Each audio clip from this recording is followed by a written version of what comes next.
Sin duda, una de las funcionarias más cuestionadas de los últimos años ha sido la procuradora Margarita Cabello, que con su próxima partida termina un ciclo lleno de presuntos favoritismos descarados en favor de clanes políticos como el de los Char, contratos para familiares, etc. Ha sido una piedra en el zapato para el gobierno de Gustavo Petro, pero no así cuando estaba Iván Duque, con quien fue bastante indulgente.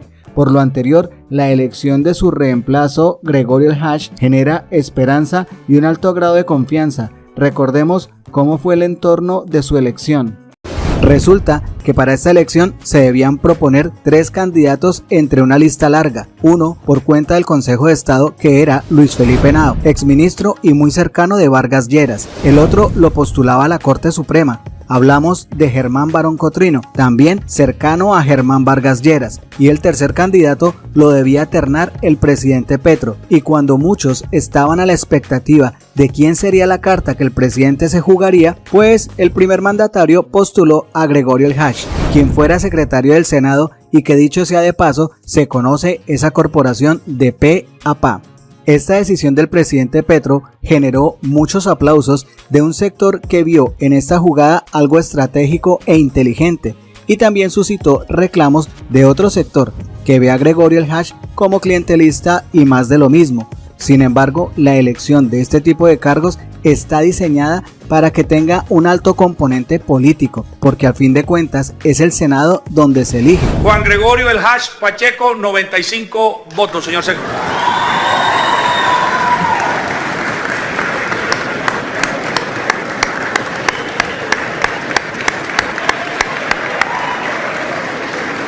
Señor presidente, muy bien, quiero preguntarle a la plenaria del Senado de la República si declara constitucional y legalmente elegido para el cargo de Procurador General de la Nación, periodo 2025-2029, al doctor Gregorio El Hach Pacheco. Sí lo quiere, señor presidente. Sí lo quiere. Bueno, pues ahora sí, hay que tomarle el juramento. Por otro lado, después de la pésima gestión que ha realizado Margarita Cabello, es difícil que alguien la supere. Y para entender por qué Petro postuló a Gregorio El Hach, debe tomar en cuenta que conoce su trabajo desde hace varios años, cuando el presidente fue congresista, y que si hubiera ganado alguno de los candidatos de Vargas Lleras, la Procuraduría seguiría en malas manos. En beneficio del nuevo procurador, podemos decir que tiene todas las capacidades y títulos para ejercer el cargo, y una gran capacidad de convocatoria y consenso. Ahora, para saber si eso fue una jugada maestra de Petro o un error hacia el futuro, solo el tiempo lo dirá. Este fue el acto bastante curioso, pintoresco e incluso muy simbólico, en el cual el presidente Petro posesionó al nuevo procurador, y a juzgar por las palabras de Gregorio El Hach y las del mismo presidente Petro, por lo menos parece que se inició con pie derecho. Y la verdad es que cada quien debe ser independiente y hacer lo que le corresponde, y si eso se logra es más que suficiente, dado que la anterior procuradora deja una institución bastante desprestigiada. Sea esta la oportunidad, señor presidente, para proponer ante Colombia y la comunidad internacional que trabajemos todos juntos para propiciar un ambiente genuino de colaboración armónica entre las 3 ramas del poder público: la rama ejecutiva, por usted presidida, la rama legislativa aquí representada, y las 3 altas cortes: Corte Constitucional, Corte Suprema de Justicia y Consejo de Estado. Y también con los organismos de control y los órganos judiciales, también con los factores objetivos: gremios, empresariado, medios de comunicación, iglesia y comunidades.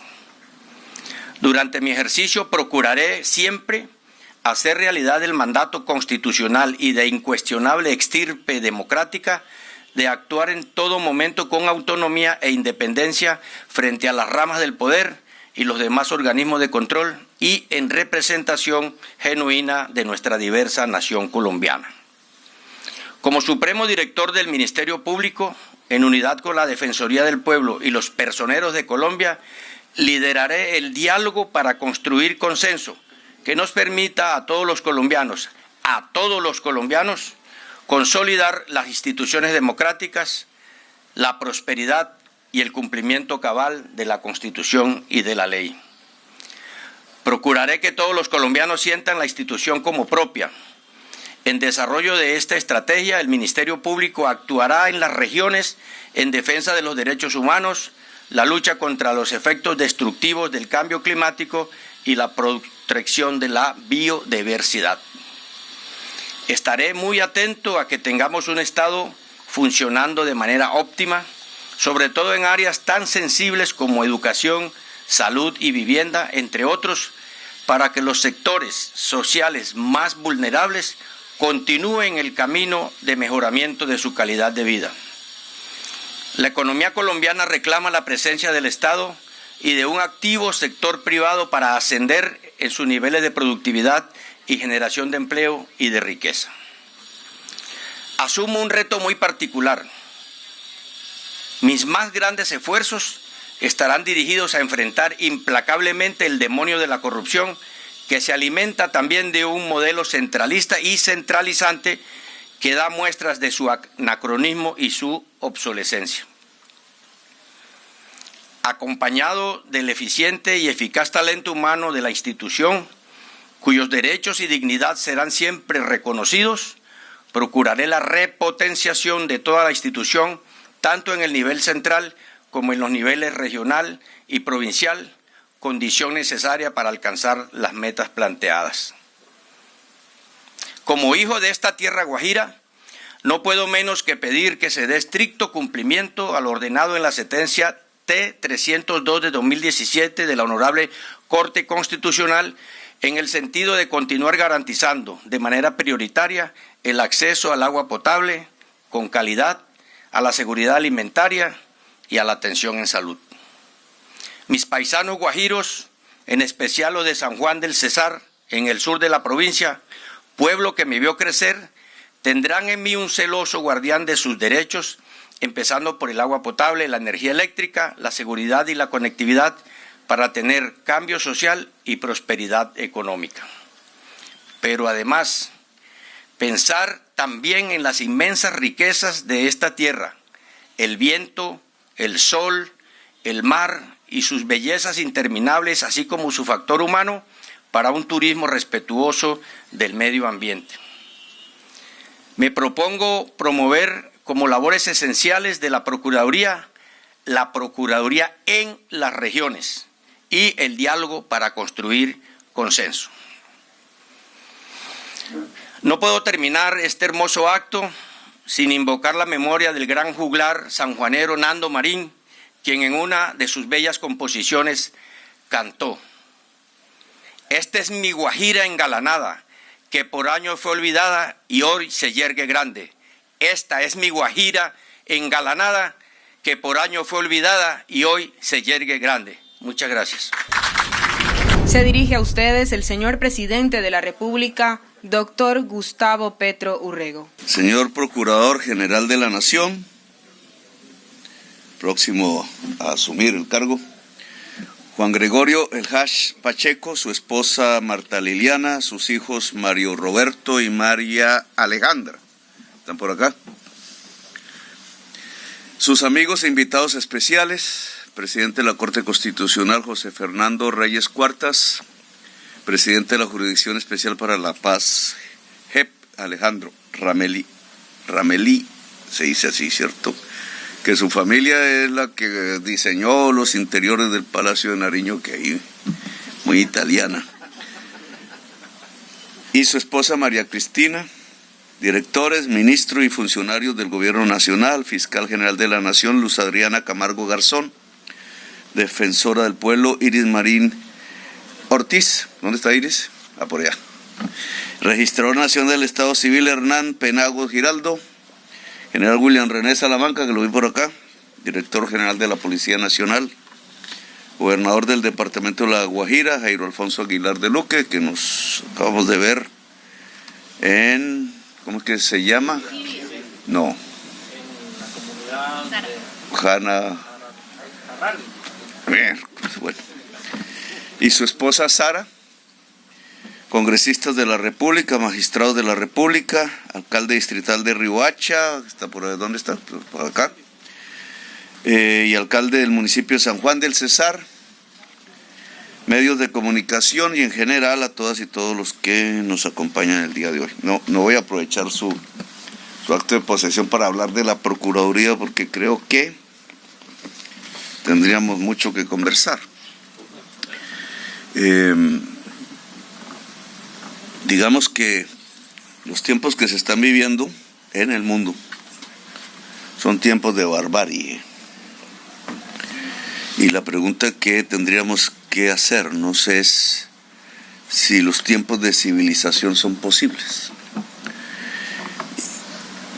Antaño, en el siglo XX, muchas veces esta pregunta, seguida de hechos y acciones dramáticas, de decenas de millones de muertos en guerras, se estableció: ¿es la barbarie o es la civilización?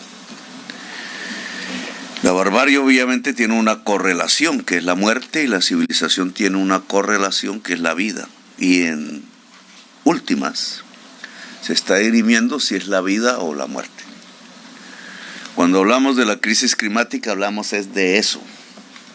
Tenga el contenido científico que tenga, lo más profundo, hasta las matemáticas del caos hay que utilizar. Lo que dirime la solución o no solución del problema de la crisis climática que este departamento sufre constantemente y cada vez más, es una cuestión de vida o muerte. Vida o muerte no de unas personas, que siempre pues las tenemos, sino de la especie humana y de las especies en general vivas del planeta. Y lo que diferencia barbarie de civilización, si quisiéramos un poco muy simplemente expresarlo, es si existe justicia o no. Procurador.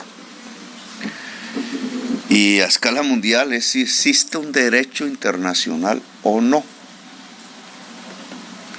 Si la respuesta es no, que prácticamente hoy casi que todos contestaríamos así, porque ¿cómo puede haber un bombardeo sobre Gaza?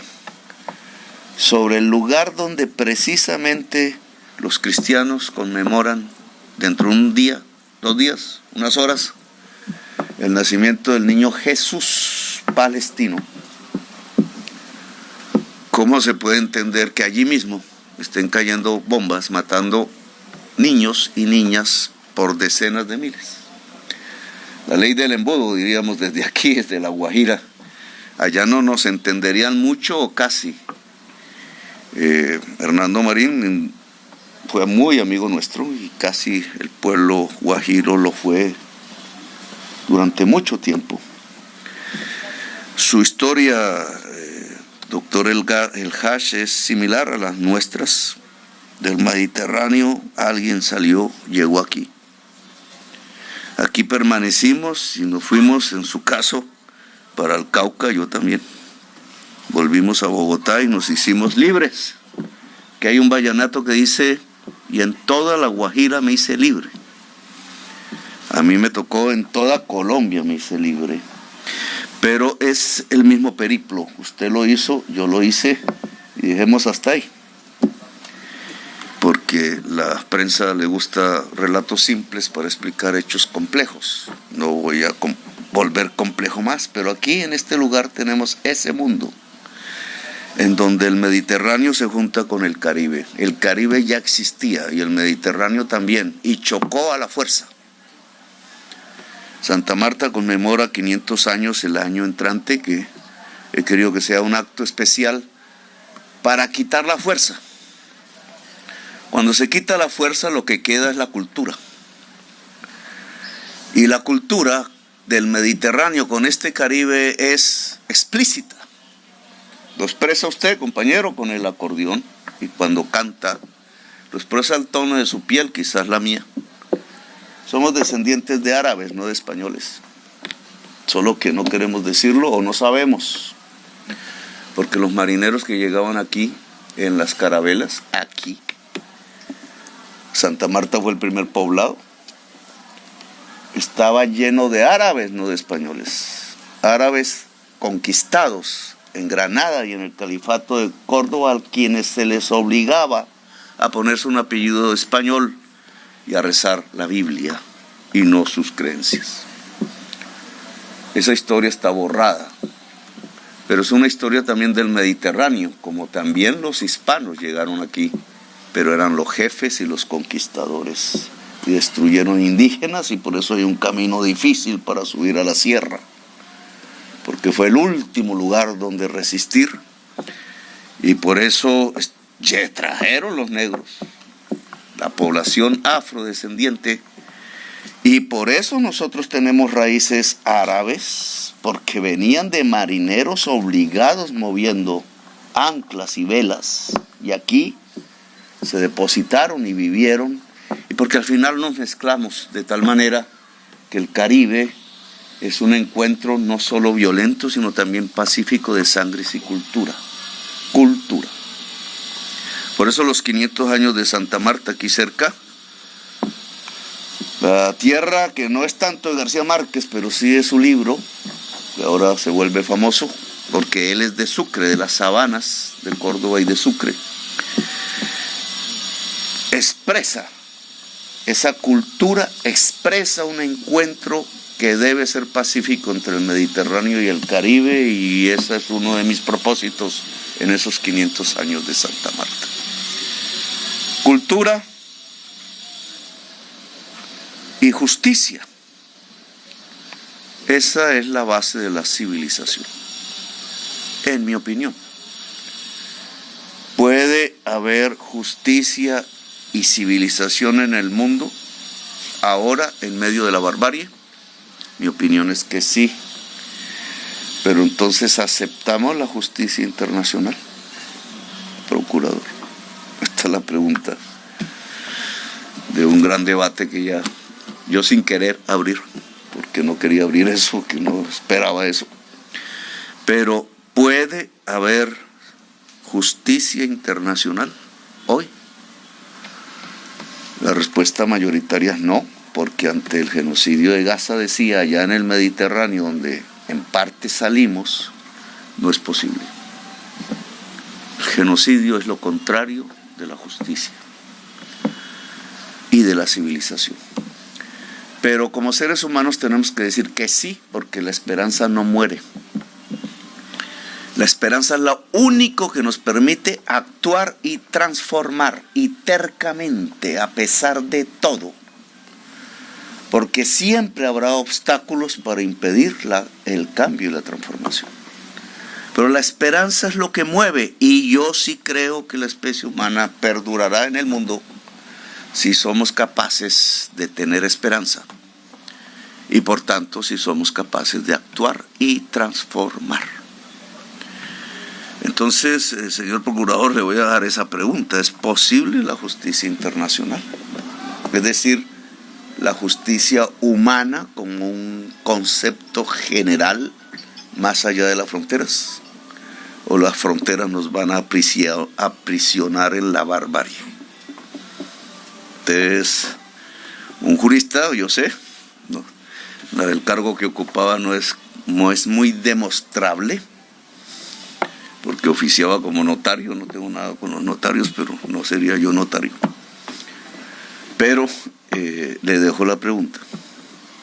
Yo creo que hay que construir justicia internacional, profundizarla, porque por ese camino tendremos civilización, tendremos cultura y tendremos vida.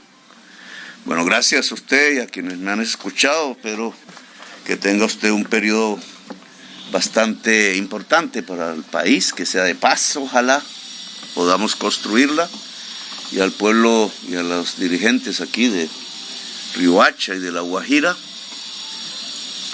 donde estamos. Quisimos venir aquí, no por nada, no por vacaciones, porque hay un compromiso mío, particularmente con estas tierras, las de José Prudencio Padilla. Gracias por hacer parte de la comunidad Magenta Radio. Si te gustó el video, por favor compártelo. comenta y por supuesto darle like. Nos vemos en el siguiente video.